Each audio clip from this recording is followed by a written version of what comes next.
Hello and welcome to Sincerely Speaking. I am Marcy Amaro and I am so excited for this conversation today. I have invited my new friend, Kristie Stocker, and I am so glad that she agreed to be on here with us. She is a leadership coach specifically helping accountants step into their greater leadership ability, but she works with anything that has to do with stepping into the best you that you can possibly be. So I'm really excited about this conversation. We met through a mastermind that we have in common, which is one thing that we might touch on at some point, investing in yourself, but we're going to stick with leadership and make this as valuable and actionable for you as we possibly can. So Kristie, thank you so much once more for agreeing to be part of this. Oh, I'm excited to be here. I mean, leadership's like my middle name, so I'm ready to get into it and help everybody out there with anything that I possibly can. There is an obvious lack of leadership in the world. Nations without effective governments, businesses unable to adapt to crisis and change, schools where adults are afraid of children, and families that have lost their standing as the foundation of society. Is there any hope? What can anyone do to change this grim outlook? This is Sincerely Speaking, and here we will explore how self-leadership and the pillars of clarity, communication, connection, and competence can ignite the fire of change one spark at a time. I am Marcy Amaro, and I welcome you to this open conversation here in Sincerely Speaking. Absolutely. Now, I always start when I invite people into my podcast by asking them to share with us a little bit of their journey, what brought them to the space where they do what they do, and of course, what is it that you do? So if you could share with us a little bit more about your journey and what you do. Yeah. Well, so how much time do we have? Right. Okay. So I'll keep it brief. So my journey did not start in leadership coaching. It did not. That's not what I went to school for. But then again, how many of us still stick with what we went to school for? Some of us do, and that's awesome. But I tended to I went a different route. So my whole thought process was to go into graphic design and marketing and advertising. So that's actually what I went to school for. And I went to school. I graduated top of my class. Everything was great. I got into a job in graphic design and I ended up working for a multi-billion-dollar company. It's the largest health insurance company in the state of Michigan, where I'm from. And it was a beautiful job, right? It was great. I worked there many, many, many years. I won't say how long, but it was long enough. And so I worked in corporate communications and I worked with all sorts of people, writers, social media and whatnot. And I loved what I did. And I was really, really good at what I did. However, what I found was I was really passionate about mentoring, speaking, and especially leadership. And that actually came back when I was in high school. Wow. So even though I was good at art and design and computers and things like that, what are you good at? That wasn't exactly what I was passionate about. And that was kind of what brought me to my journey right now. So what happened was somewhere, I think, what are we in 2022? So maybe about 9 years ago, 9 years ago, I said, you know what? I really want to become a speaker. I don't know how I'm going to do it, but I want to speak and I want to help people in leadership. And so I was very, very blessed to hook in with a lot of mentors and a lot of cheerleaders and a lot of sponsors and coaches, and they helped me on my journey. And so eventually I said, okay, I'm going to start my coaching business. So I started that several years ago while I was still in full-time. So that was fun. So I was in 2 masterminds. I was in a full-time job and I was doing my leadership business and coaching on the side. And then finally, my coach helped me say, okay, let's create a plan for you to quit your job. So if you would like to know when I left this gushy, nice corporate job, it was September of 2020. And so if you know what was going on in 2020, I'm sure the entire world knows, that was probably not the most ideal time to quit a very secure job. However, I did it. And I tend to be kind of the master when it comes to adversity and getting over fear and resilience. And I did it. And I made that leap. I made that jump. And I've been doing this ever since. And the accounting field just kind of fell into my lap. So from now on, I'm out of corporate. I have that corporate experience, but now I help accounting and tech professionals become leadership ready. I speak all around the country on so many different stages. And then I also have a coaching program where I help driven professionals create the life that they want. So I've kind of been through it all. And so I've been able to take that experience and help my clients all around the country kind of get to the level of either business or corporate America that they want. So there's my whole journey in a really small nutshell.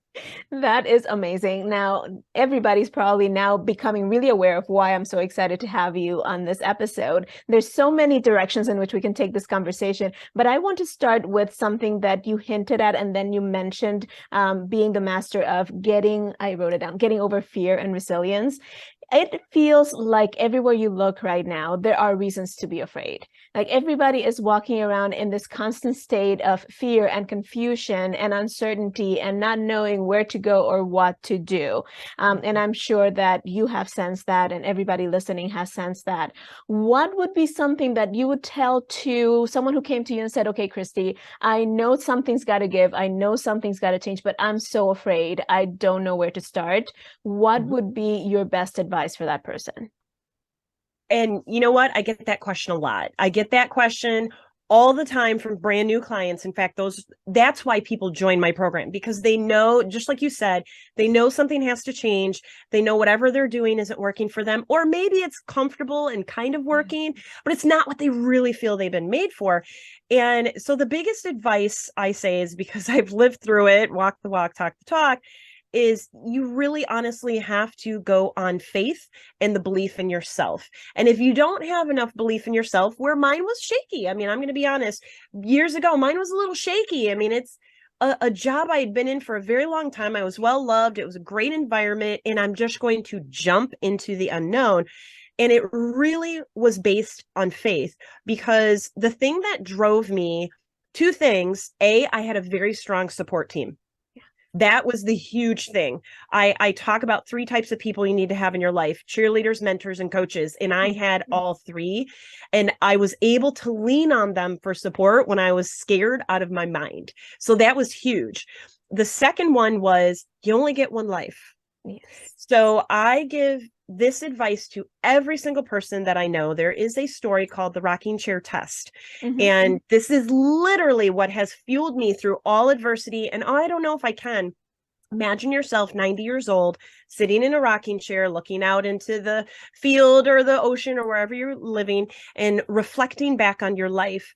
And so are you going to look at this decision and say, okay, is it that you regret that you didn't do it, or you regret that you did?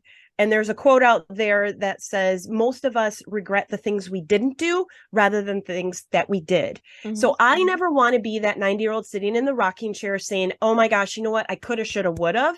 That's honestly my largest fear. My largest fear is to get there. And so that's why I'm kind of known as the person who's always living life to the fullest. So if you kind of think of those two things that you're scared, get yourself really good cheerleaders, mentors, and coaches in a support team. And then second of all, really think about, do you really want to be sitting in that rocking chair saying would have, could have, should have, right? Because the one thing that I learned from another coaching friend of mine when I was talking about fear, and I said, well, what if this happens? And what if that happens? Guess what? You just make another decision. Right? That's what you do. So if something doesn't work out with the new job or the business or whatever the venture is, you just make another decision to either stay with it, change something, get out of it completely. You're literally just one more decision away. So that helps eliminate that fear so you can keep moving forward. That is so good, Kristie. So incredibly good. I have like a million ideas running through my head, but I just want to mention. I know you only asked for one. I'm sorry. No, it's awesome. It's awesome. But I just want to mention two things. The first one is that quote that people don't regret what they do, they regret what they don't do. That is literally the driving force in my life, because my dad actually taught me that lesson when I was 7 years old. And that's a story for another time. But that was the biggest life lesson I ever learned from my dad at 7 years old. And the second thing is you're talking about the support system behind what you do. And it's funny, I just went on Instagram Live and I was talking about, if you're the smartest person in the room, find a different room, right? So it's a lot about who you surround yourself with. But I would love to touch, before we go any deeper, into this idea of you didn't know. how you were going to get these things accomplished when you took the leap, right? And a lot of people get stuck in this idea of, I have to have it all figured out. I have to know exactly where I'm going. Can you walk us through first your mindset in stepping into this unknown? And second, maybe some of the things aside from the support system, right? Maybe some of the things that helped you move forward in those moments when you were like, I don't know if this is going to work, right? Oh yeah. Oh, there was a lot of those, especially when you make any big leap, right? Any life-changing big leap. And 2021 was a huge change, lots of changes in my life. We won't go into that right now. There's a lot of changes. And so take it back, fall of 2020 is when I left corporate. 2021 was a lot of changes for me, right? New business. I ended up moving and all sorts of types of things changed. And so the mindset that I had with that, where, okay, now I've got my own business, you're going to have some high months, some low months and things like that. But the big thing that I did to work on my mindset first is I did a lot of visualization. So I practice what I preach with my clients. And you don't get what you don't picture, right? They say life's like camera, you don't get what you picture, right? And so my big thing was, I believe a lot in manifestation. I believe a lot in alignment. I believe, because that's what I teach my clients. Yeah. And I said, okay, I need to be able to attract what I want. So my mindset was, even if I had some low months or, maybe some things didn't pan out, I said, okay, if I actually get down and doubt and start fearing, I'm going to attract that back. So I'm going to get more of what I don't want, which is, say, low sales, or this didn't pan out, or that project didn't go the way I wanted, because that's going to happen in business no matter who you are. So keeping my mindset positive by practicing visualizing what I want, not thinking about what I don't want. Right. So I know so many people who say, well, I've got only this much money, or, my health, or these things, and they focus on those things, and that you'll get more of that, unfortunately, if that's what you focus on. But what I focused on was abundance and helping clients and my purpose and my mission and what I wanted. Right. So the more that you focus on what you want, the more that will come in. So that was the first thing that I did. Visualizing every single day, a couple minutes a day. That's all that it really matters. Maybe in the morning, whatever, at night, whenever you can do it. Also journaling, writing down in plain black and white. I like to physically write it down because there's actually some research that says goals are more achievable when they're actually written rather than typed or just put in your head. So anyway, I would write those things down, and that helped me keep my mindset from kind of spiraling down. And I'll tell you, belief is the big thing. Belief is the huge thing. So that was my other mindset of, Kristie, you've gone through some other crud in your life. Maybe it's not business. It could be personal. It could be relationships, health, whatever. You've gone through other things in your life. You are going to handle this just like you did all the other crazy, messed up, jacked up stuff that's happened in your life, right? So you're just going to apply those principles again. So having the belief that you can get through it, even if you don't have a support system, that you bet on yourself and you know that you can get through it, that's what helped me go through those tough times when it was a little bit challenging, like, okay, where am I going with this and what's going to happen? So I feel that keeping your mindset positive, I mean like fiercely positive, not like so pie in the sky. When I say fiercely, I mean consistently, fiercely, consistently positive, if that's a word or phrase, because if you don't take care of your mindset, nobody else will.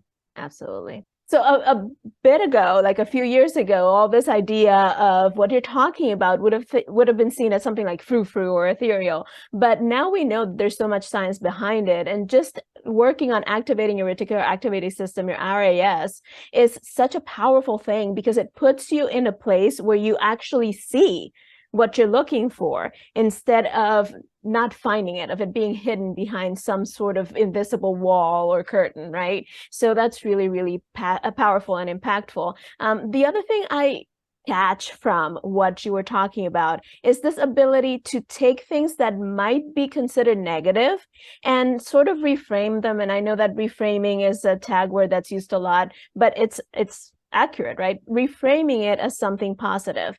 I was watching your short video that's on your website, and you were talking about specifically when there's like a confrontation. Can you talk to us a little bit about how you take things like confrontations or things that are typically considered negative and how you flip them so that you can use them in the positive? Yeah, absolutely. Well, there's a keynote that I do that's called Adversity as Your Secret Weapon. And so I have an entire method called the hair method that I do. But the way that I honestly flip it is you never really have failures. You just have learning experiences. So that's the one thing that I do talk to my clients about, because as long as if something fails or something hits the fan or something happens that you don't want, yes, you could consider it a failure and say, okay, well, blah, blah, blah. But if you learn from it, then you're just basically taking away a learning experience. Okay, that's one way not to do that next time, or, that technique didn't work or whatever. So that's honestly how I reframe it, is say, okay, well, could I get down on myself, which I used to. I'm just saying, I'm a recovering perfectionist, used to get down on myself when something would fail. I would take it personally. I would get all in the dumps, because a lot of people who are analytical will, that'll crush them, right? Because they always want to be right. And I get that. But at the same time, if you say, okay, this is a learning experience, you can kind of reframe it and move on. That helps you. The other thing is, if there's some kind of obstacle, or let's say you're a leader and there's a conflict with another teammate, okay, what's the learning point in this entire issue? And that's actually how I reframe a lot of things. So, okay, this didn't work out. Okay, this project kind of fell apart, or whatever it was. This person didn't do something correctly. What is it that I need to learn? Because obviously I can only control my attitude, my actions, and what I do. I cannot control what anybody thinks of what I'm doing or what I'm not doing, or I can't control what their actions are. So reframing it of, okay, people think they're out of control when really they have more control than they think they do, because you have the power of reframing it in your own attitude. So you have a choice, right? You always have a choice. You can get down in the dumps and you can take it negatively and you can lash out or whatever it is. Or you can say, okay, that really sucked. Excuse my French. That was pretty cruddy.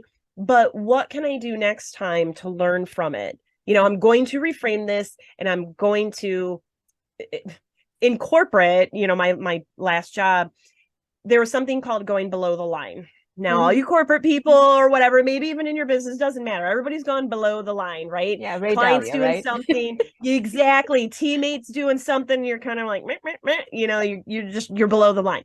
So our motto was, you can go below the line, but don't stay there. Yeah. So, okay, something bad happened. You have your little pity party for like 30 seconds. You get over it, and then you go back above the line and you move on. Yeah. So that's a lot of the different reframing techniques that I do to flip something that's going from negative to positive. Yeah, I think that that's really important to touch on, because I find that, and you might have the same experience, especially high achievers, they tend to look at this notion of positive thinking as ignoring reality, or as not confronting what's happening and the reality, the realistic view of what's going on. And that's not at all what it is. You're being positive by recognizing that that happened, but knowing that you don't need to stay there, that there's no reason why you should stay in that space, and that there's a way to, like you just said, rise above that line, right? In my case, the question that I love is, how else can I see this? And that immediately helps me look for other perspectives and other ways of looking at the situation, because most of the time it's all in our heads anyway. It's the interpretation that we're giving to the circumstance anyway. So if I can look at it a different way, that question helps me. It triggers me, right, to look for all the other alternatives. And then I just choose the one that empowers me the most. It might be completely off. I don't care. My original one was probably completely off too. So I'm just picking the one that serves me the most. And that's that. It's true. It's true. Right? Totally Now, true. something you mentioned earlier was decisions, making those decisions, and you're only a decision away. But I find that very often, especially for people in leadership, this idea of making decisions, especially making them quickly, is really fright-inducing, because they want to make the right decision, right? Sure. So how do we get past this compulsion to think that we have to make the right decision every time? Yes. And for any accounting and tech peeps out there, this is for you because, those are the people that I serve, right? And I never came from an accounting background, but my message just tends to resonate with them because I do have that C type, right? That analytical mind, right? I have that. I'm a recovering perfectionist. So I understand you don't want to make any decision because if it's the wrong one, then what are you afraid of? Right. So I would really encourage, if you're in analysis paralysis, which a lot of people do, right? They just don't want to make any decision. And remember, not making a decision is a decision. And so a lot of them are so afraid of not making the right decision. Now, I understand if it's life or death. If you're a surgeon and you make the wrong decision, somebody's life is at danger. Got it. Yes. But for a lot of us that don't have life-threatening decisions to make, like accounting or tech or other, law, well, maybe law, but things like that. Yeah. Are you going to sit there in inaction and let it become worse? Because think about it, if you don't make any decision, that could be worse than making a decision that's kind of maybe half right. Yeah. Because that could hurt the team and your organization more if you don't make any decision. Because I have seen so many people just sit and wait, and then things start falling apart, and now you really are up the creek on that because you waited too long because you were too afraid. So if you are wondering, oh gosh, I just can't make the wrong decision, what are you afraid of? That's what I would encourage people to do. What are you afraid of? Are you afraid of your boss firing you? Are you afraid of the organization losing money? Are you afraid? Okay, so those are valid concerns. You're afraid of, let's say, making the wrong decision and the company loses hundreds of thousands of $1 million. Okay, what's the worst that can happen? And do you really feel it would happen? Yeah. That's some advice that I got a long time ago. What's the worst that can happen? So I created this crazy story, like, Kristie, what would happen if I don't even remember what the situation was, but it was, well, they might laugh at me and they'll go on social media and they'll say all these things, and they're like, and they let me ramble, and they looked at me and said, do you really think that's gonna happen? Come on now, do you really think that's gonna happen? And I'm like, no, not really. Yeah. But you did ask what the worst was that could happen, but the chances of it happening were like this big, minuscule, right? 1%, minuscule. And so that actually made me feel better. And so that helped me put in perspective, okay, if you do lose the company money and you do lose your job, yep, that could be a cruddy situation. But again, you just make another decision. Yeah. Because if you don't, you could cause more harm than good. Absolutely. I would rather see people, you don't always have to make a quick decision, but make a decision and move it forward, because then you can just make another one that's maybe enhancing the first one that you did, if that makes sense, right? Like building blocks. You made decision one, okay, that didn't work out so good. But again, learning experiences, not failures. If you do that, then okay, make another decision on top of that and just enhance it, learn from it and enhance it, and just keep building it. But really think about that fear, because if you let that fear take hold of you, what else are you letting it hold you back from? Yeah. Because leaders have to make decisions, right? Yeah, they have to. And if you allow fear to hold you back, then there's going to be a lot of things that are going to stop you from being the leader that you really, truly can become. Absolutely. That is so, so good. I really love that idea of taking your fear to the worst possible scenario, because oftentimes what happens is at the end of that exercise, you are laughing at the ridiculousness of what you were thinking. Oftentimes you just get to that point where you're like, oh, that's ridiculous. That's never going to happen. And even if it did, who cares, right? And you get to that point on your own when you coach yourself through that, right? And you do have to take it to the absolute worst possible scenario that you can think of. Now, one quote that has helped me, and I don't know if you've heard it, but Andy Andrews, he wrote in one of his books that God didn't give us the ability to always make a right decision, but he did give us the ability to make a decision and then make it right.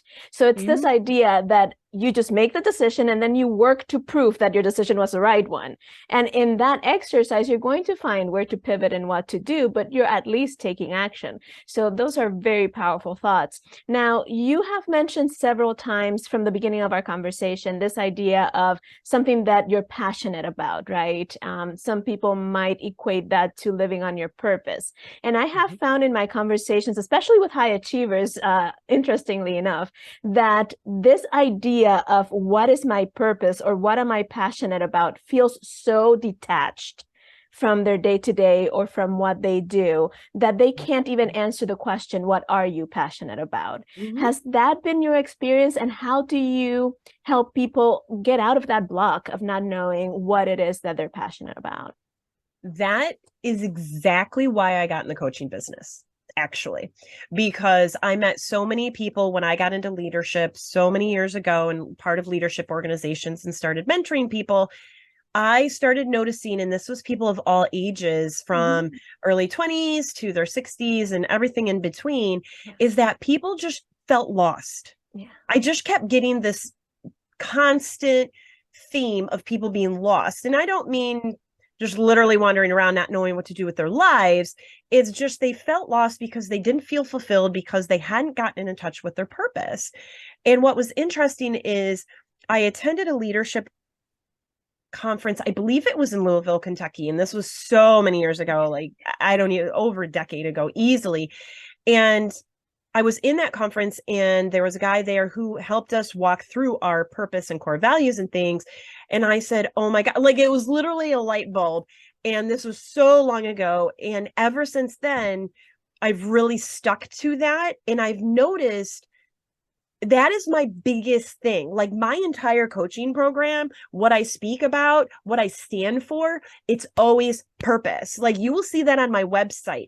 Purpose driven, purposeful, full of purpose, because so many people just glaze over it. Like it's just this, whatever. Yeah, I got to get down and make money and whatnot. But if they lived more on purpose, you would be amazed at the amount of quality of leaders that we have. Their lives would be changed. They would be happier. Relationships would be better.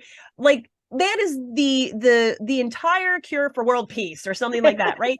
We are talking that would change lives.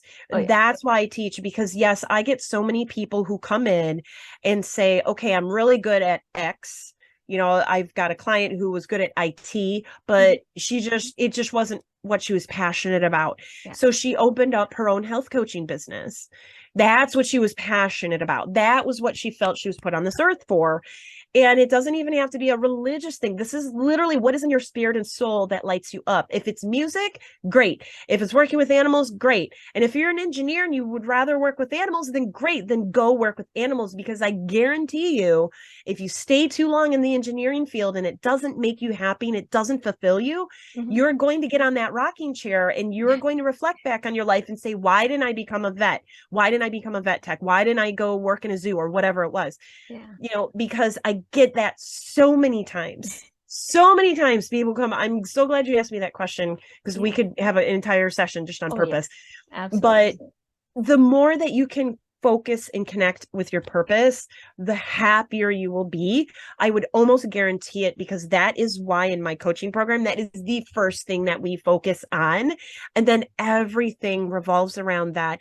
Time management. You want more time in your life? Purpose. You want better relationships? Purpose. You want to be a better leader? Purpose. You want a happier team? Purpose.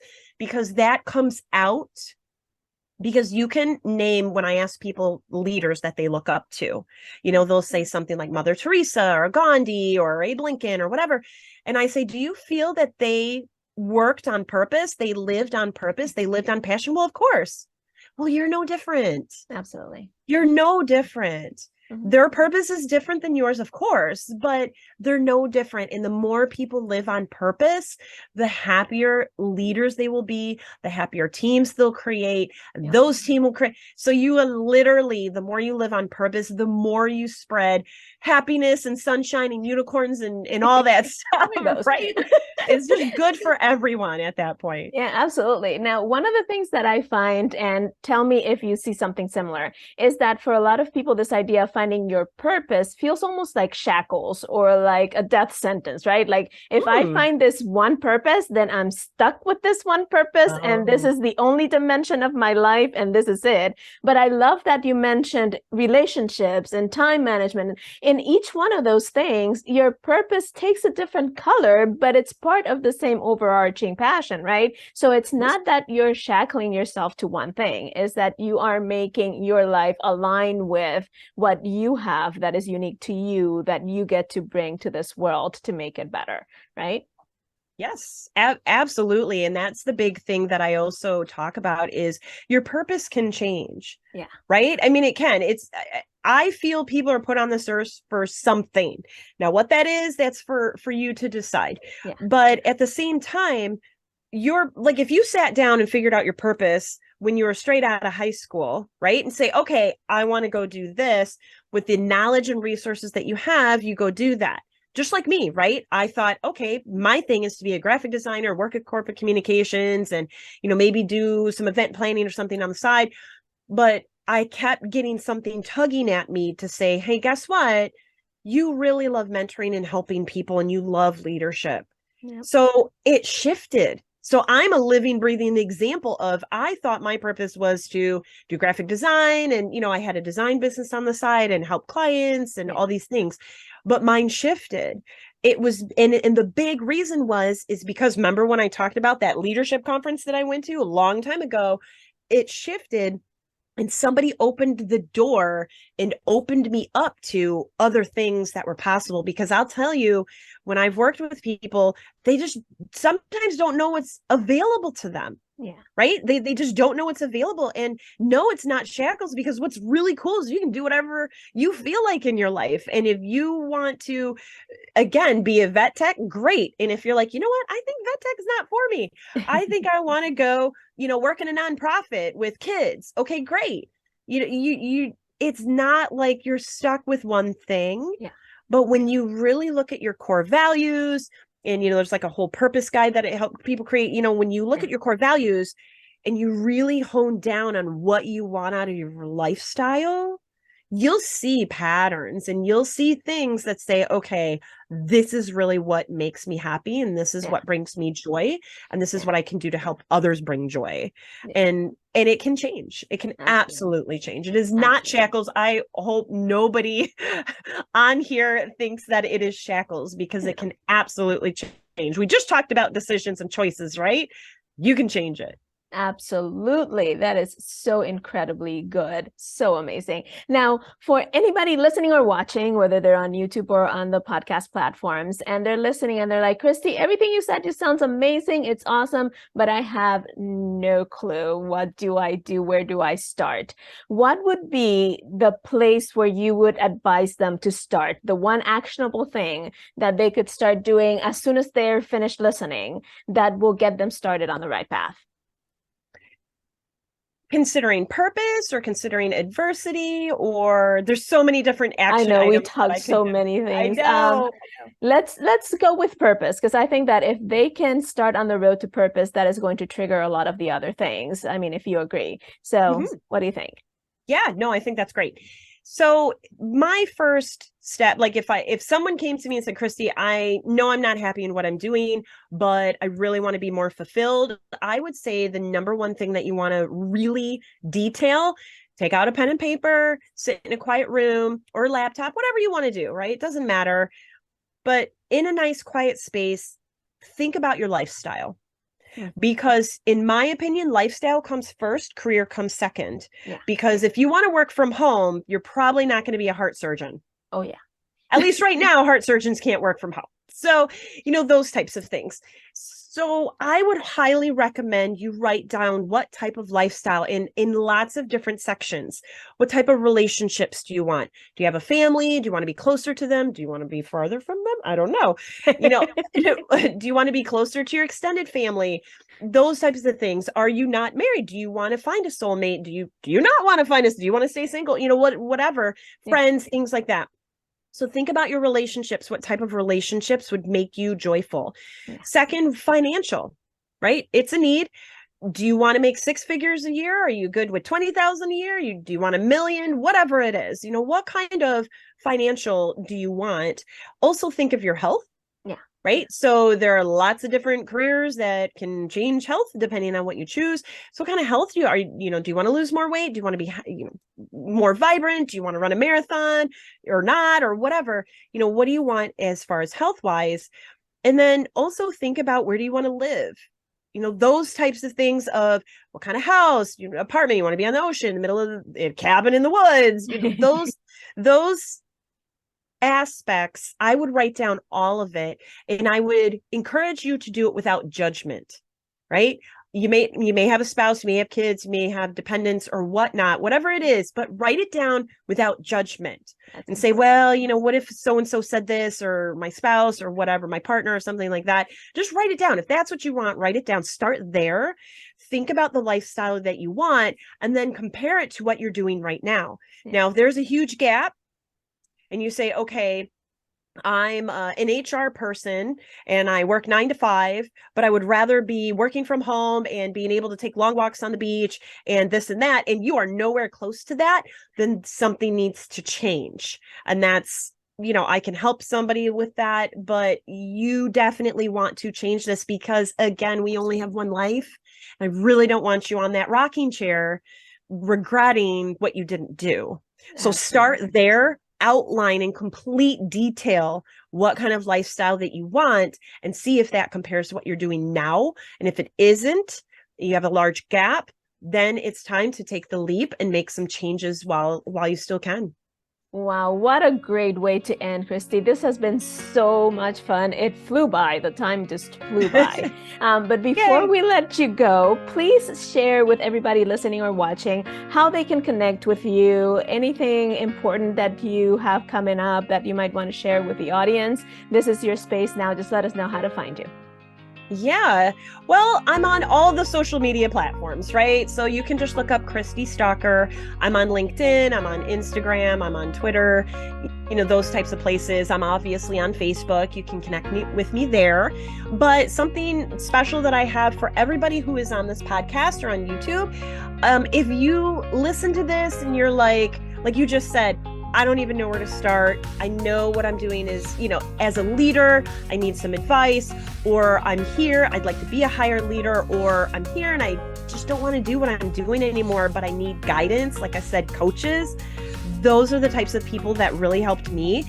I will offer everybody who's listening to this a free 50-minute, that's 50-minute leadership strategy session with me. You can book it. You can just say, hey, Kristie, this is what's going on with me. I need some help, right? So what I would recommend is you can go to, and I'll kind of spell this out for everybody on the podcast. It is Kristie Stocker, so Kristie, Stocker, Stocker, Kristie Stocker.as.me, and then /leadership50. So KristieStocker.as.me/leadership50. And you can just book a free session and we can just chit chat. We'll talk about what's going on. We'll talk about some challenges.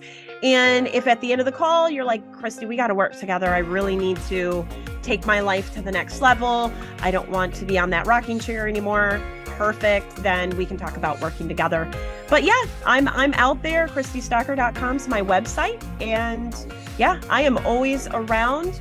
And if you are an accounting professional, or you work in, a CPA firm or a tech firm or something like that, and anything that I just said today works great for you and your team as a leader, then perfect. Then you can still book that call with me, or go on my website, book a call with me, and we can chat about me coming into your organization and doing some leadership coaching or speaking to your group. So we can do that too. Anything to help. I invite all of you to go check it out, that 15-minute conversation. You're going to have a blast anyway. So just book it and see where it takes you, because you're going to have fun anyway. And it's so amazing once you start diving into all these things. All that uncovers is just this ripple effect that you won't believe until you start it. So go check it out. The links will be in the description in YouTube and in the podcast episode notes for you to check out. So go check out KristieStocker.com and her offer. And again, thank you, Kristie, so much for being with us. This was so fun. Thank you so much. Yeah, I am so excited that you had me on here. Thanks for asking me. You have a great podcast. And yeah, I'm hopefully everything that we talked about helps some of your listeners out there, and go do it, right? Next year is coming. Go up level that success and see where you can go and break down that fear. You got this. You got this. Absolutely. Thank you so much, Kristie. Bye-bye. Thanks.